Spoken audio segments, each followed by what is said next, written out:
Hey guys, BadInfos here with a top 5 video. Here I'll show you my picks for the best games of 2017. This year honestly was pretty bad.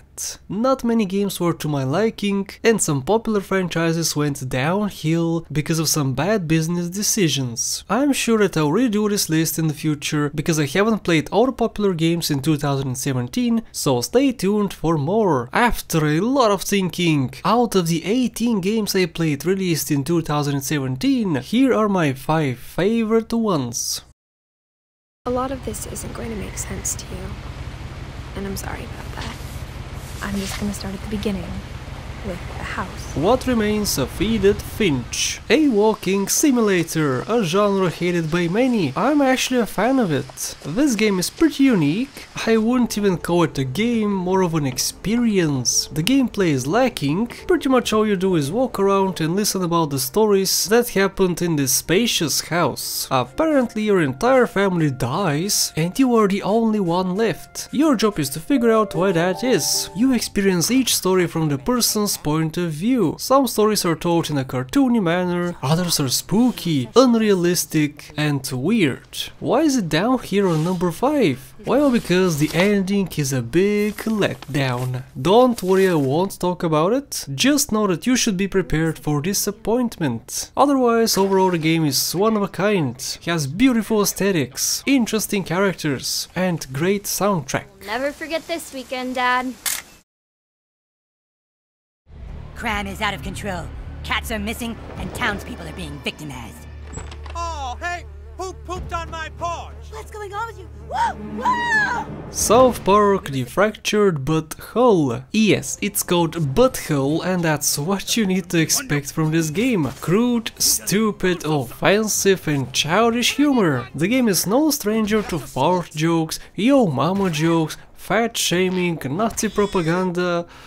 I guess I should stop here before this video gets demonetized, but what else can you expect from a South Park game? This is the show in game form. It's like a whole season which is completely interactive. You make a character and set off into the world, interacting with all your favorite characters. Cartman, Butters, Stan, Kenny and all the others. I personally liked the first game more, called The Stick of Truth. That game was my introduction to the South Park show and I have been a fan ever since it released. This one on the other hand didn't make me wanna watch it more, but certainly didn't make me hate it. The combat this time around is improved. It's turn-based and each character has his own special abilities. You can battle a huge variety of enemies, from regular children to animals and even babies. The bottom line is that if you're a fan of the show, you definitely need to pick this game up. All the hardcore fans would love or at least find some enjoyment in it.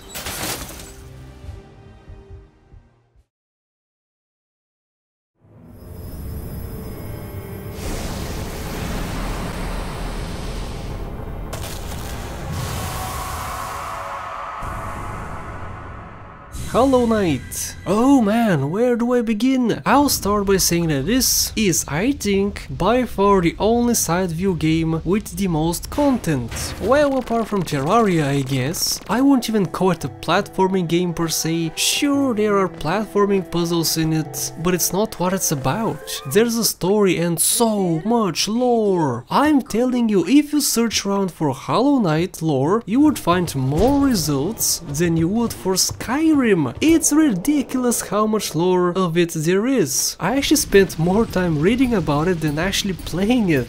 That's saying a lot because it took me about 27 hours to beat. Well, what is it exactly? A lot of things. It can be a platformer, it can be a horror game, it can be a boss rush game, it can be a grind fest at times, an exploration game, what else? Well, you can make it your own by playing it however you want. Do you care about the biggest, baddest and strongest weapons? Well, go battle in an arena and look for secrets. Don't like bosses? Well, don't battle all of them. Some are optional. Want to explore? Great! Get your character the most overpowered gear, travel quickly to the ability unlock dark places, and there you go, you can be untouchable. For newcomers this game would be very hard, I imagine. Bosses can be a nightmare, death traps galore, strong enemies, spikes in bad places. Yeah, it has it all. It's one of the best games of the genre, and I recommend it to anyone who likes a good story and difficult gameplay. Hey baby! I just wanted to send a quick hello and I love you. Oh, good news!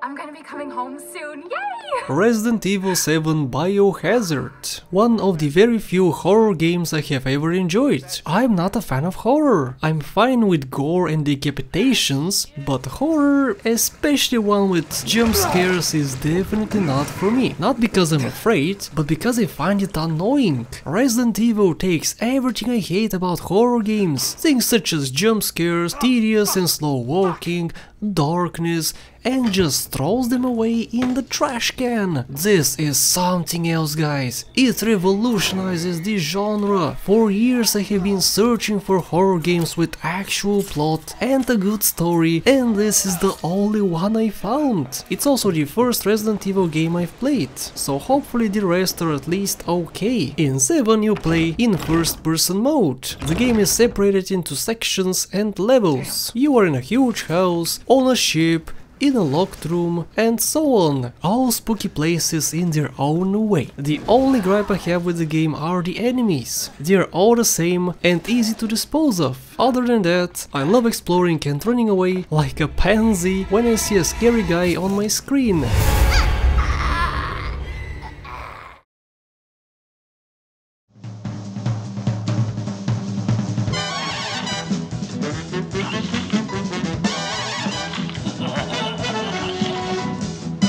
Cuphead. For many their #1 game. I don't understand why though. I mean, even for myself, I don't enjoy boss rush games. Platforms in general I try to avoid.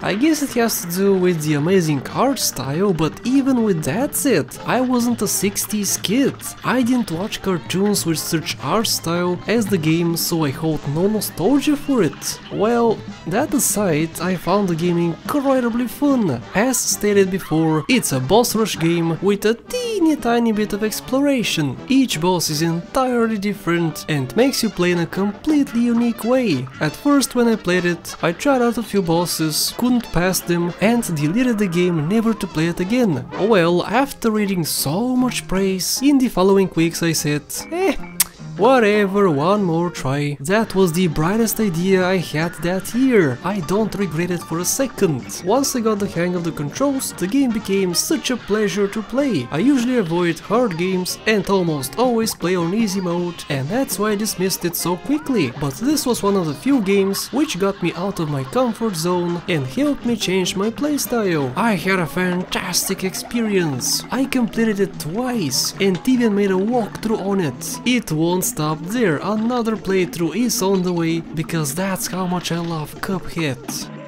And that's it from me, guys. Those are my favorite games released in 2017. I'll surely remake this list in the future, and if you wanna watch it, then subscribe to my channel for future videos. Click on the screen if you wanna see any of the other lists, and I'll see you in the next one. Thank you so much for watching.